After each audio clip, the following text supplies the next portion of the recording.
बात करने के लिए लॉगिन करें www.astrotak.com। नमस्कार, बहुत स्वागत है आपका। आप देख रहे हैं किस्मत कनेक्शन और मैं हूं आपके साथ शैलेंद्र पांडे।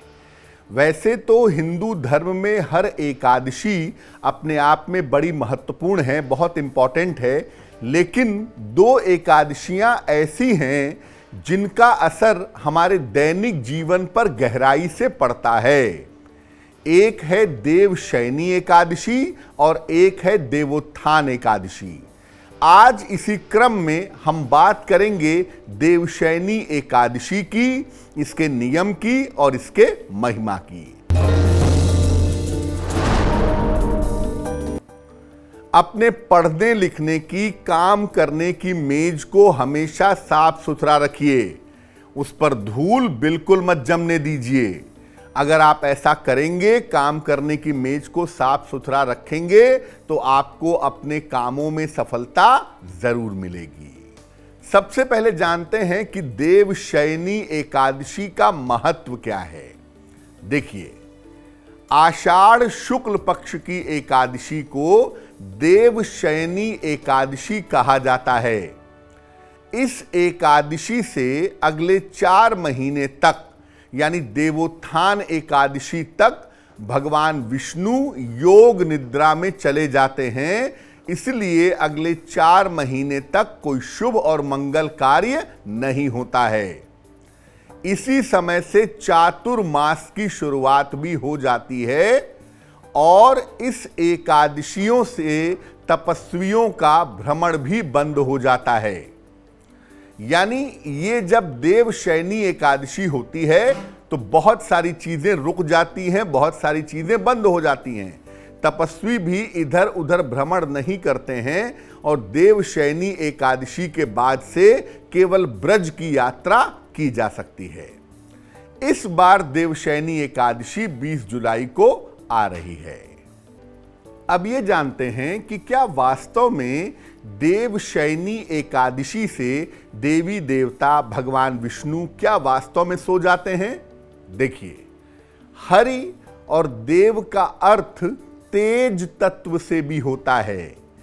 इस समय में सूर्य, चंद्रमा और प्रकृति का जो तेज है, जो सकारात्मक शक्तियां हैं उनकी, वो कम होती जाती हैं। इसीलिए कहा जाता है कि देवशयन हो गया है, क्योंकि जो शुभता है वातावरण की, जो वातावरण की तेजस्विता है, वो थोड़ी कम हो जाती है।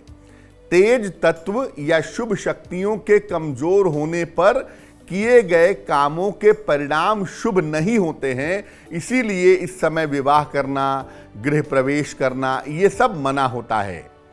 इसके अलावा जो काम आप शुभ काम इस समय में करते हैं, उस काम में बाधा की संभावना भी होती है।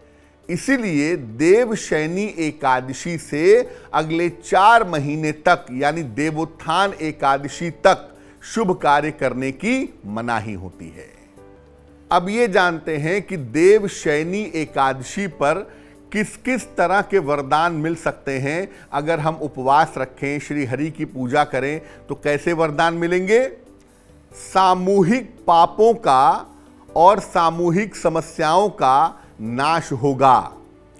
व्यक्ति का मन इससे शुद्ध होगा। शुद्ध मन से पूजा होगी, प्रार्थना होगी, मन और भी ज्यादा शुद्ध होगा। दुर्घटनाओं के अगर कोई योग बने हुए हैं तो ऐसे योग टल जाएंगे। इस एकादशी के बाद से शरीर और मन को नवीन किया जा सकता है, नया बनाया जा सकता है। अगर इस एकादशी पर कठोरता से उपवास रख करके भगवान विष्णु की या अपने इष्ट देव की पूजा की जाए, तो निश्चित रूप से आप अपने आप को रिजुविनिएट कर सकते हैं, दोबारा नया बना सकते हैं। अब ये जानते हैं कि देवशयनी एकादशी पर किस तरीके से पूजा उपासना की जाएगी। देखिए, रात के समय एकादशी पर रात को पूजा करेंगे। विशेष विधि विधान से भगवान विष्णु की पूजा करें। उन्हें पीली वस्तुएं, विशेषकर पीला वस्त्र अर्पित करें। इसके बाद उनके मंत्रों का जप करें और आरती उतारें। आरती के बाद एक विशेष मंत्र से भगवान विष्णु की प्रार्थना करें। मंत्र देखें स्क्रीन पर। मंत्र है सुप्ते त्वयि जगन्नाथ जगत सुप्तम भवेदिदम विबुद्धे त्वयि बुद्धम च जगत सर्वम चराचरम। ये मंत्र कह करके, अगर ये मंत्र नहीं कह पाते तो हाथ जोड़ करके प्रार्थना करें कि हे प्रभु, भले ही आप योग निद्रा में चले गए हैं, लेकिन अपनी करुणा, अपनी कृपा हमारे ऊपर बनाए रखिएगा और हम सबका ध्यान देते रहिएगा। यानी मंत्र के बाद, आरती के बाद भगवान से करुणा करने की प्रार्थना जरूर करें। तो आज हमने बात की देवशयनी एकादशी के बारे में। अब जान लेते हैं क्या है आज की सलाह। अगर आपके पति के साथ आपके तालमेल की समस्या हो रही हो, आप पत्नी हैं, तालमेल नहीं बन पा रहा है, क्या करेंगी? रोज सवेरे जल में थोड़ी सी हल्दी मिला करके ये जल भगवान सूर्य को अर्पित करें। रोज सवेरे 108 बार एक मंत्र पढ़ेंगी। मंत्र होगा ओम उमा महेश्वराभ्याम नमः। और हर शुक्रवार को देवी के मंदिर में सफेद मिठाई का भोग लगाएंगी, सफेद मिठाई अर्पित करेंगी। तो जैसे जैसे आप ये उपाय करती जाएंगी, वैसे वैसे आपके वैवाहिक जीवन में सुधार होगा, पति के साथ तालमेल बेहतर हो जाएगा।